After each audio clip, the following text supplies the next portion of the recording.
നെടുമ്പാശ്ശേരി വിമാനത്താവളത്തിൽ air India വിമാനം വൈകുന്നു. 2 മണിക്ക് കൊച്ചിയിൽ നിന്ന് ഡൽഹിയിലേക്ക് പുറപ്പെടേണ്ട വിമാനമാണ് വൈകുന്നത്. സ്ത്രീകളും കുട്ടികളുമടക്കം 347 യാത്രക്കാർ വിമാനത്തിലുണ്ട്. YS അഭിനന്ദ് വിശദാംശങ്ങളുമായി. അഭിനന്ദ്, വിമാനം വൈകുന്നു എന്നുള്ളത് പുതിയ വാർത്തയൊന്നുമല്ല. ഇപ്പോൾ ഏറ്റവും പുതിയ സംഭവവികാസം എന്താണ്? അനുജ സൂചിപ്പിച്ചതുപോലെ തന്നെ വിമാനത്താവളത്തിൽ വിമാനം വൈകുന്ന ഒരു തുടർക്കഥയായി മാറിക്കൊണ്ടിരിക്കുകയാണ്. നെടുമ്പാശ്ശേരി വിമാനത്താവളത്തിൽ നിന്ന് എയർ ഇന്ത്യ വിമാനമാണ് വൈകിയിരിക്കുന്നത്. 2 മണിക്ക് കൊച്ചിയിൽ നിന്നും ഡൽഹിയിലേക്ക് പുറപ്പെടേണ്ട വിമാനമാണ് ഇപ്പോൾ വൈകുന്ന സാഹചര്യമുള്ളത്. സ്ത്രീകളും കുട്ടികളും അടക്കം 347 യാത്രക്കാരാണ് ഈ എയർ ഇന്ത്യ എക്സ്പ്രസ് ഉണ്ടായിരുന്നത്. കൃത്യം 2 മണിക്കായിരുന്നു കൊച്ചി നെടുമ്പാശ്ശേരി വിമാനത്താവളത്തിൽ നിന്ന് വിമാനം പുറപ്പെടേണ്ടത്. 11 മണിക്ക് ബോർഡിംഗ് പാസ് അടക്കമുള്ള നടപടികൾ പൂർത്തീകരിച്ചതിന് ശേഷം യാത്രക്കാർ വിമാനത്താവളത്തിനുള്ളിൽ പ്രവേശിപ്പിച്ചതാണ്. പിന്നീട് അവർ ഭക്ഷണം പോലും കഴിക്കാത്ത ഒരു സ്ഥിതിയാണുള്ളത്. ഇപ്പോഴും അവർക്ക് ഭക്ഷണവും വെള്ളവും ഒന്നും ലഭ്യമാക്കുന്നില്ല എന്നുള്ള പരാതി കൂടി ഉയർന്നു വരുന്നുണ്ട്. സാങ്കേതിക തകരാർ മൂലമാണ് വിമാനം വൈകുന്നത് എന്നാണ് എയർപോർട്ട് അധികൃതർ നൽകുന്ന വിവരം. എന്തായാലും ഇപ്പോൾ മറ്റൊരു വിമാനം ഉടൻ തന്നെ എത്തി യാത്രക്കാരെ അതിനകത്തേക്ക് മാറ്റുമെന്നതാണ് ഇപ്പോൾ എയർ ഇന്ത്യ അധികൃതർ അറിയിച്ചിട്ടുള്ളത്. വിമാനം ഇപ്പോൾ വൈകുന്നത് ഏതാണ്ട് 5 മണിക്കൂർ പിന്നിട്ടതോടുകൂടി യാത്രക്കാർ വലിയ രീതിയിലുള്ള പ്രതിസന്ധിയാണ് നെടുമ്പാശ്ശേരി വിമാനത്താവളത്തിൽ അനുഭവിച്ചുകൊണ്ടിരിക്കുന്നത്. അനുജ, ഇപ്പോൾ ഈ വിമാനത്തിൽ യാത്ര ചെയ്യുന്ന doctor Sakhi John telephone ലൈനിലുണ്ട്. Doctor Sakhi, ഇതിപ്പോൾ എന്താണ് സംഭവിക്കുന്നത് എന്നതാണ്. 2 മണിക്ക് കൊച്ചിയിൽ നിന്ന് ഡൽഹിയിലേക്ക് പുറപ്പെടേണ്ട വിമാനമാണ്. 347 യാത്രക്കാരുണ്ട് എന്നതാണ് നമുക്കറിയാൻ കഴിയുന്നത്. നിലവിൽ നിങ്ങൾക്ക് എന്താണ് ഇൻഫർമേഷൻ കിട്ടിയിരിക്കുന്നത്? ഞങ്ങൾക്ക് ഇത് എയർ ഇന്ത്യയുടെ AI419 എന്ന് പറയുന്ന ഡൽഹിക്കുള്ള വിമാനമാണ്. ഏതാണ്ട് 11 മണിക്ക് മിക്കവാറും എല്ലാവരും ഇവിടെ ചെക്ക് ഇൻ ചെയ്താണ്.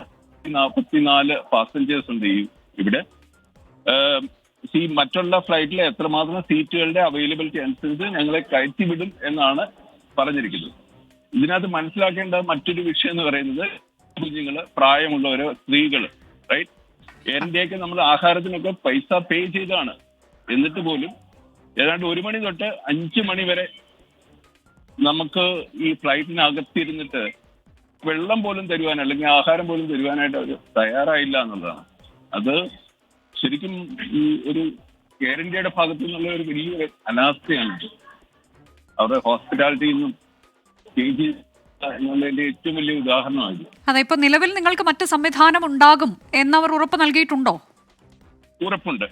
ഉറപ്പ് നൽകിയിട്ടുണ്ട്. പക്ഷേ അല്ലെങ്കിൽ മറ്റുള്ള എയർ ഇന്ത്യ മറ്റൊരു വിമാനം അറേഞ്ച് ചെയ്തിട്ടില്ല. മറ്റ് വിമാനത്തില് വേക്കൻറ്റ് സീറ്റിനനുസരിച്ച് നമ്മളെ അക്കോമഡേറ്റ് ചെയ്യും. ഒരുപക്ഷെ നാളെ രാവിലെ വരെ അത് തുടരാം. കാര്യം ഇതിനകത്ത് 344 പാസഞ്ചേഴ്സ് ഉണ്ട്. അവരെ ഒരു ഫ്ലൈറ്റിലോ 2-3 ഫ്ലൈറ്റിലോ അക്കോമഡേറ്റ് ചെയ്യാനായിട്ട് ഒക്കത്തില്ല. അപ്പം വേക്കൻസി അനുസരിച്ച് അതിനകത്ത് സീറ്റ് അവൈലബിൾ. അതായത് എത്ര സമയം ഇങ്ങനെ തുടരേണ്ടി വരും എന്നുള്ളതിൽ അതൊരു അനിശ്ചിതാവസ്ഥയാണ്. ഭക്ഷണവും വെള്ളവും ഒന്നും ഇതുവരെ ലഭിച്ചിട്ടുമില്ല. അനിശ്ചിതാവസ്ഥ തന്നെയാണ്.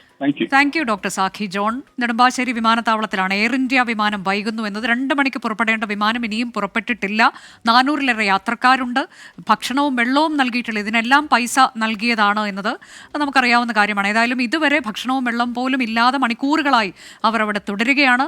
ബദൽ സംവിധാനം ഏർപ്പെടുത്തുമെന്ന് പറയുമ്പോഴും പകരം വിമാനം എന്നുള്ളതല്ല, നിലവിൽ പോകുന്ന വിമാനത്തിൽ സീറ്റുകളുടെ അവൈലബിലിറ്റി നോക്കി യാത്രക്കാരെ കയറ്റിവിടാം എന്നുള്ള ഒരു വാഗ്ദാനം മാത്രം. അതുകൊണ്ട് തന്നെ ഒരു അനിശ്ചിതാവസ്ഥയുണ്ട് എന്നതാണ് യാത്രക്കാരൻ പറഞ്ഞത്.